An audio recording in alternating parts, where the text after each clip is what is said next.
गुरुद्वारे और मंदिर में क्या प्रेम करने जाते हो भगवान से? डरपोक।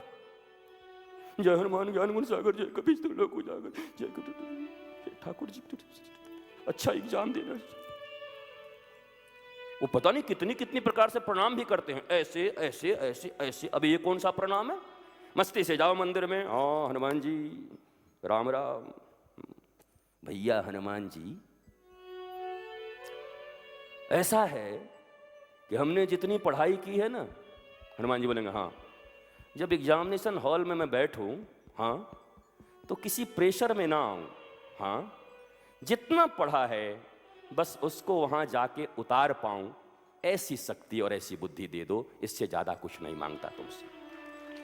भिखारियों की तरफ पढ़े नहीं और मांगते हो 80% नंबर, पढ़ाई हुई नहीं।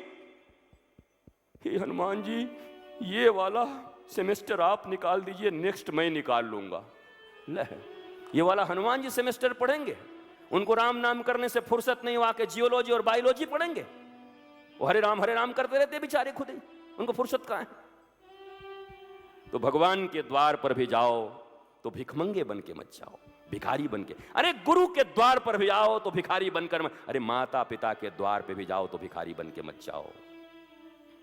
एक सेटिस्फाइड चाइल्ड, संतुष्ट बेटा, papa mummy how are you, खूब मुस्कुराते हुए दूध पीते हुए आनंद के साथ, कहां जा रहे हो? पढ़ने जा रहा हूं।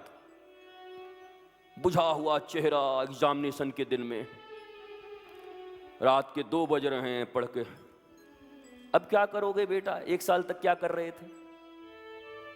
अरे तो छोड़ो, जिस चीज में मन नहीं लगता करने की भी क्या जरूरत है? इस दुनिया में सब पढ़े लिखे लोग थोड़े ही धनवान हुए हैं, ये अंगूठा छाप कितना नहीं पते यहां करोड़पति और अरबपति हैं, क्या जरूरत है? अगर यही तुम्हारा लक्ष्य है तो इसके लिए ये भी क्या जरूरत है?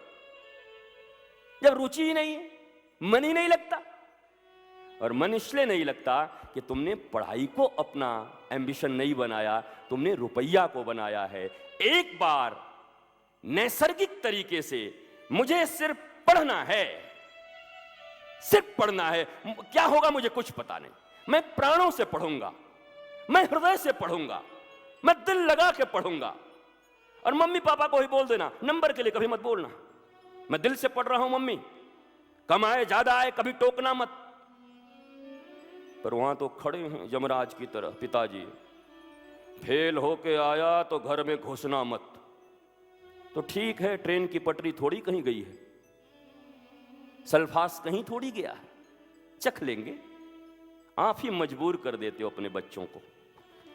मैं बहुत भाग्यशाली हूं इस मामले में, डॉक्टर देवेंद्र।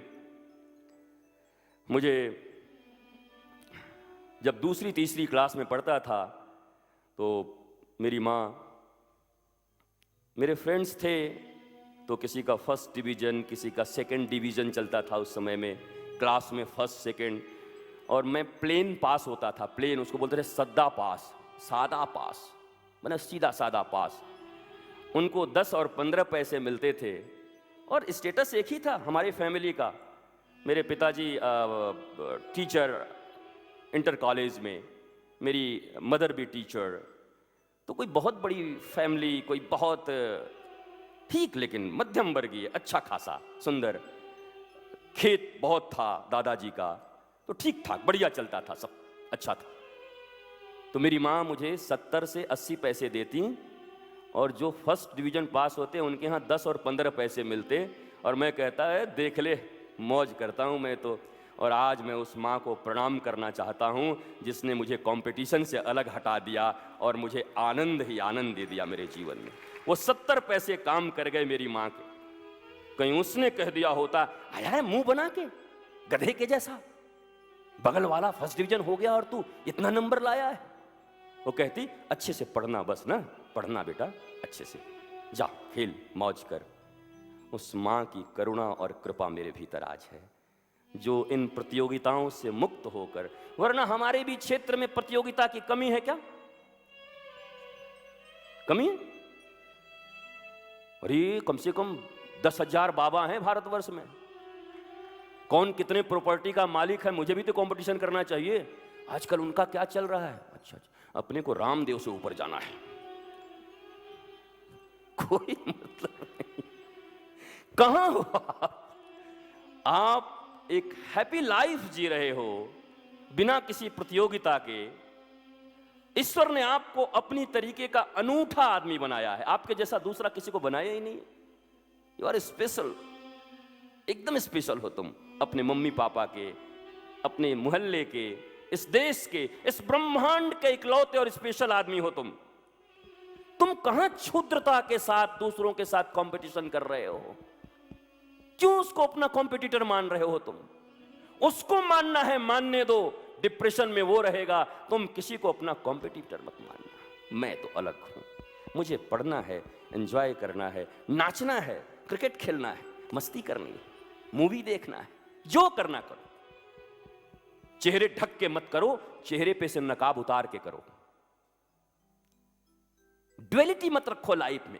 ड्युअलिटी बोलते हैं दोगलेपन को, दोगलापन मत रखो। अंदर भी वैसे ही रहो और बाहर भी वैसे ही रहो। इतनी सुकून और इतनी प्रसन्नता मिलेगी ना, इतना आनंद मिलेगा, प्रेशर तो लाइफ में रहेगा ही नहीं। ये झूठे लोगों को ज्यादा प्रेशर होता है।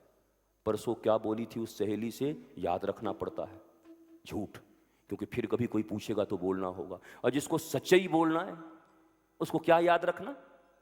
कल भी जो बोला था आज बोलूंगा, परसों भी वही बोलूंगा। इसलिए ड्वेल लाइफ मत जिंदा मत जियो।